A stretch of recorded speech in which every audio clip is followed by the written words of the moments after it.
Sean, I love the GST policy. I can't wait to save $5 a week while other policies are costing me $200 a week.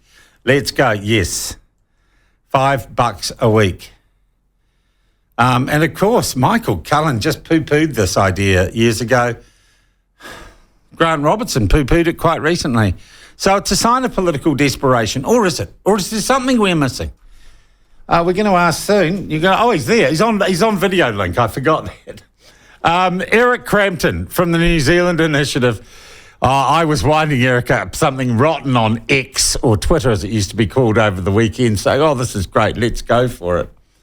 Eric, welcome back to the platform. Well, Nicola Willis was right. She had the inside oil. They're going to do it if they're elected.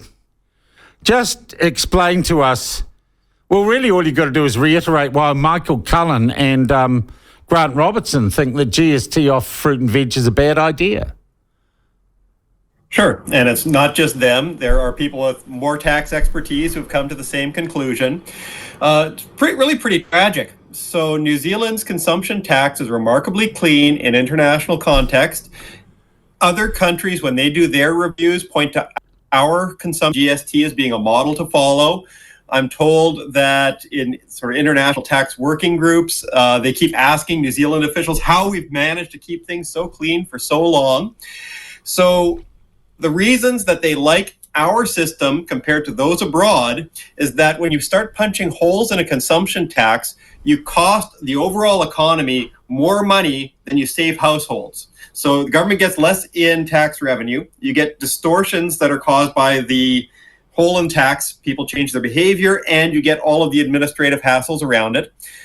And households don't get that much out of it. Basic tax incidence says that the burden of a tax change or regulatory change gets shared between buyers and sellers.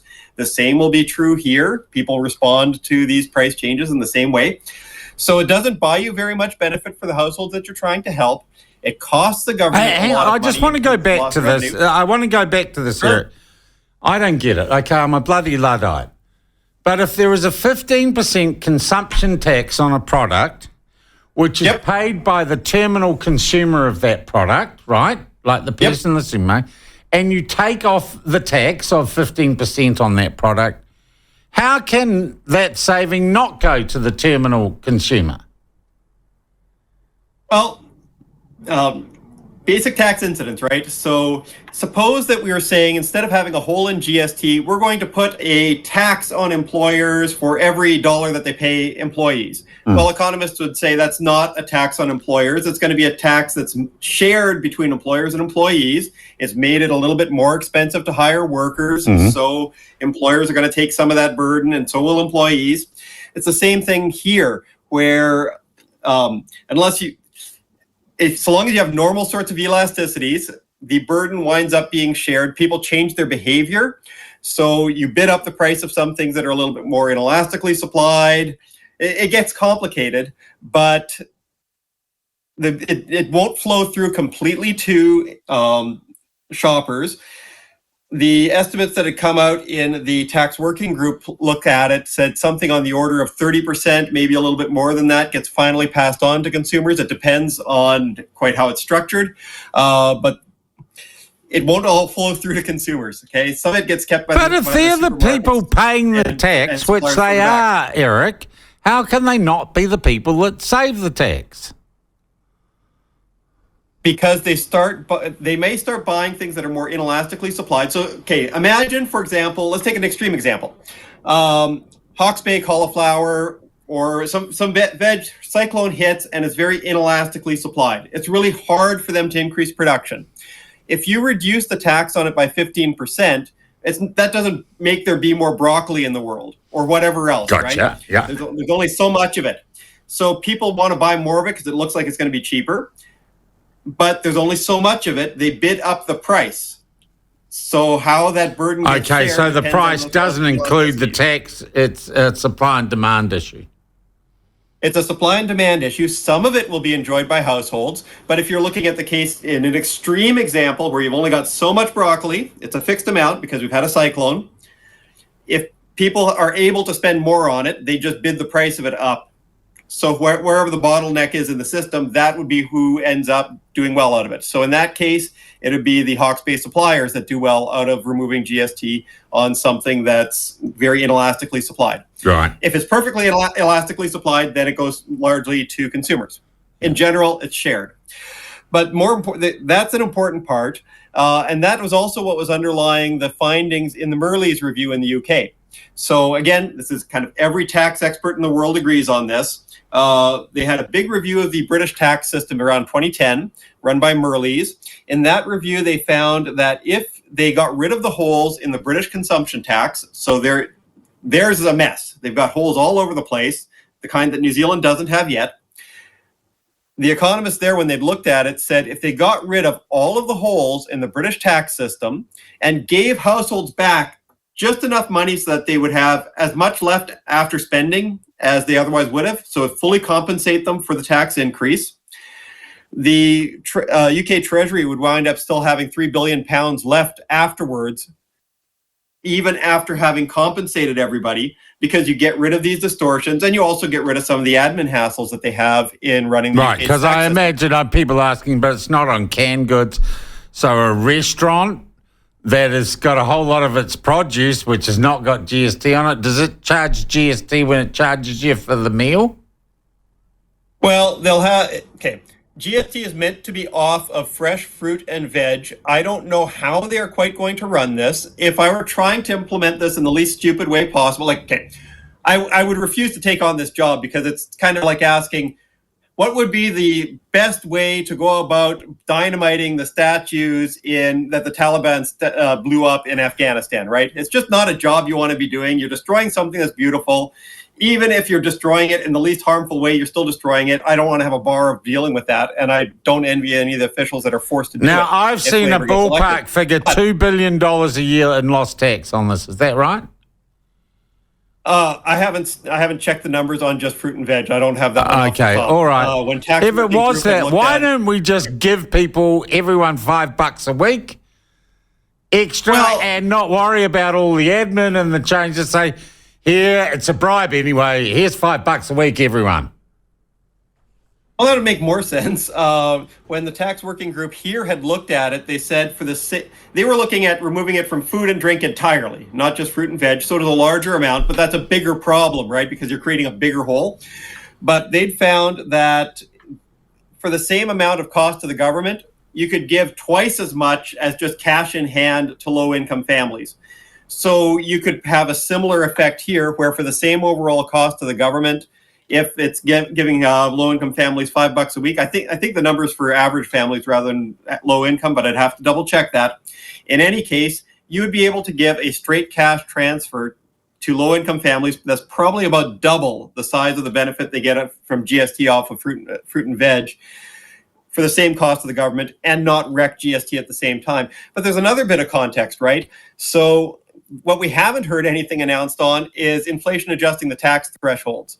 If you look to when Labour was elected in 2017 and run inflation on that through to today, well, if you were on $48,000 in 2017, just CPI increases since then, you're on $58,000.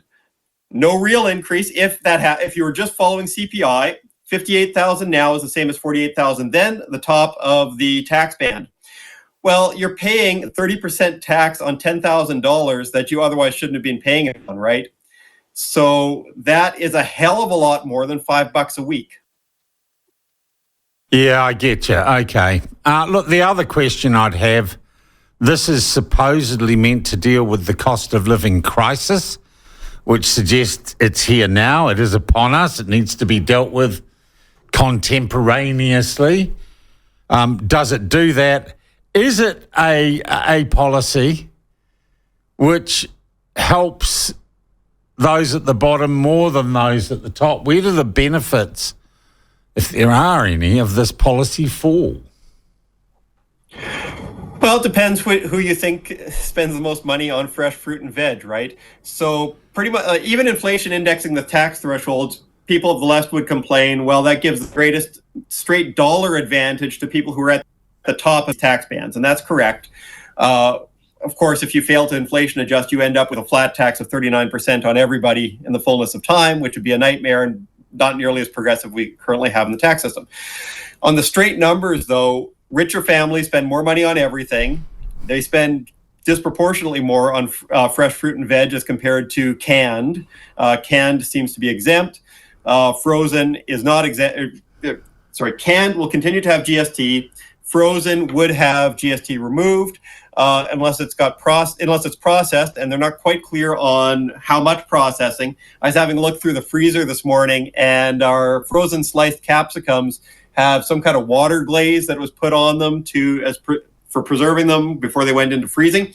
I don't know whether that would count as processing. They're chopped and they've got this water glaze on them.